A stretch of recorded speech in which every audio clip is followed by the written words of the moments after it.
Teka lang. Lalakohin natin sa Ate Chini. Paano natin lolokohin sa Ate Chini? Kasi nga, napapaiyak siya sa nisulat ko. Talaga?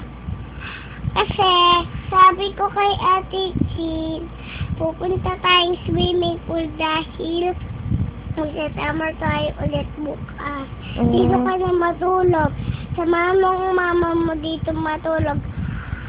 O, baka papayagan ka dito tumulog dahil,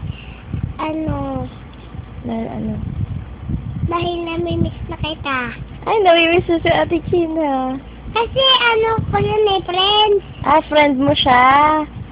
Paano kayo nagkakilala? Paano kayo nagkakilala? Paano kayo nagkakilala? Basta. Kailangan pang sumakay ni Ate Chin ng ng airplane. Ay, nandun si Master Q.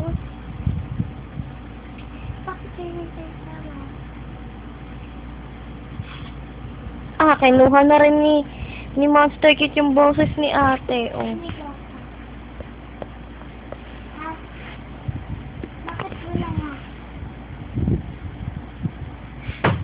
Lah, Neil, liga na, bilis!